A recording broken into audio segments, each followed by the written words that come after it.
అందరికీ నమస్కారం. నేను మీ సునీల్. మీరు చూస్తున్నారు సునీల్ నిరుద్యోగి యూట్యూబ్ ఛానల్. మరి ఈరోజు మనం సోషల్ మీడియాలో గానీ, న్యూస్‌గా చూసినట్లయితే మరి ఆంధ్రప్రదేశ్ రాష్ట్రానికి చెందినటువంటి ఒక మదనపల్లి గ్రామంలో ఒక చిన్న పిల్లల పైన ఒక నిందితుడు మరి కామంతో రగిలిపోయినటువంటి ఆ యువకుడు మరి ఆ చిన్న పాపను అఘాయిత్యం చేసి చంపివేయడం జరిగింది. సో, ఇది ఒక భారతదేశానికే ఒక అవమానకరమైనటువంటి సంఘటన ఈరోజు మనం చూస్తా ఉన్నాం. సో, మన తెలుగు రాష్ట్రాలనే కాకుండా యావత్ ప్రపంచంలో ఉన్నటువంటి దేశాల్లో మన తెలుగు ప్రజలందరూ ఈ యొక్క సమాచారం ఆహ్, తెలి తెలుసుకొని మరి వాళ్ళు చాలా బాధపడుతున్నటువంటి సంఘటన. సో, దాని గురించి ఈరోజు మనం మాట్లాడుకుందాం. సో, మన వీరు తెలుగు రాష్ట్రాల్లో అటువంటి వాటికి మనం చాటివ్వకుండా మరి నేను యువకులకు ఒకటే చెప్తా ఉన్నా. దయచేసి ఒక చిన్న పిల్లల మీద గానీ, మహిళల మీద గానీ ఇటువంటి అగత్యాలకు పాల్పడకండి. మీరు మత్తులో గానీ, అదేవిధంగా గంజాయి బ్యాచ్‌కి సంబంధించినటువంటి యువకులు గానీ ఇటువంటి వాటికి పాల్పడుతా ఉన్నారు. సో, దయచేసి అటువంటి వారిపైన పాల్పడే వారిపైన వాళ్ళను కఠినంగా శిక్షించాలే.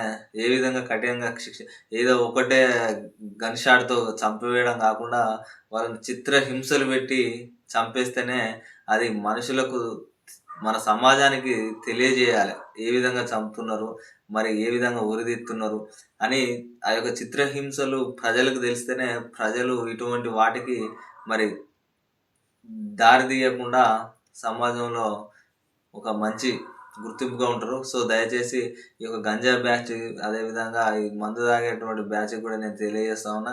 దయచేసి చిన్న పిల్లలు అన్యం పుణ్యం తెలియనటువంటి ఒక అమాయకులు. సో, దయచేసి వాళ్ళ మీద ఇటువంటి చర్యలకు మీరు పాల్పడకండి.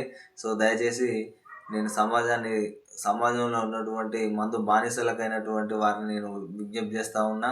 సో, నాకు తెలిసినంత వరకైతే ఈ సంఘటన ఎప్‌స్టీన్ ఫైల్స్ చూసిన వాళ్ళు కూడా ఈ విధంగా తయారయ్యే అవకాశం ఉంటది. సో, దయచేసి ఈ యొక్క ఎప్‌స్టీన్ ఫైల్స్‌లో మరి చిన్న పిల్లలటువంటి చాలా మంది కూడా చనిపోవడం జరిగింది. వాళ్ళ యొక్క ఆచూకీ కూడా తెలియడం లేదు ఈ రోజు వరకు. సో, దయచేసి ప్రభుత్వాలు కూడా ఎప్‌స్టీన్ ఫైల్స్ అసలు ఏంటి, మరి పార్లమెంట్‌లో కూడా రాహుల్ గాంధీ కూడా ఈ యొక్క ప్రస్తావన లేవనెత్తినప్పుడు మరి స్పీకర్ గారు రాహుల్ గాంధీకి అవకాశం ఇయ్యలేనటువంటి పరిస్థితి. సో, చాలామంది మేధావులున్నారు వాటి గురించి ప్రస్తావించేటువంటి సమయంలో.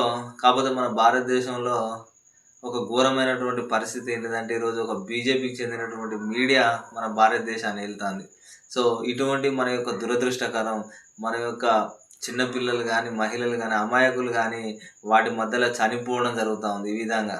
సో, దయచేసి మనం ఎప్‌స్టీన్ ఫైల్స్ తెలుసుకొని మరి అసలు దానిలో ఉన్నటువంటి అసలు ఘర్షణలేంటి అని మనం కొంచెం లోతుగా తెలుసుకోవాలి ప్రతి ఒక్కరు. సమాజంలో ఉన్నటువంటి అవగాహనలో ఉన్నటువంటి ప్రతి ఒక్కరు ఎప్‌స్టీన్ ఫైల్స్ గురించి తెలుసుకొని మరి ప్రశ్నిద్దాం. సమాజంలో ఉన్నటువంటి ఇటువంటి సంఘటనలు జరగకుండా ఏ తెలుగు రాష్ట్రాల్లో మరి ఇటువంటి సంఘటనలకు దారి తీయకుండా మరి మనం జాగ్రత్తగా పడాలని, అదేవిధంగా చిన్న పిల్లలు ఉన్నటువంటి పేరెంట్స్ కూడా నేను తెలియజేస్తా ఉన్నా. మీ యొక్క పిల్లల్ని వేరే వ్యక్తులను నమ్మి పంపకండి.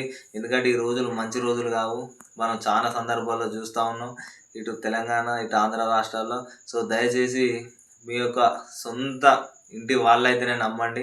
అంతకు మించి మీ యొక్క వీధుల్లో ఉన్న వాళ్ళని గానీ, మీ యొక్క ఫ్రెండ్స్ వాళ్ళని గానీ కూడా ఎవరిని నమ్మి ఆ చిన్న పిల్లలను పంపియకండి. సో, దయచేసి సమాజానికి నేను ఒక విజ్ఞప్తి చేస్తా ఉన్నా.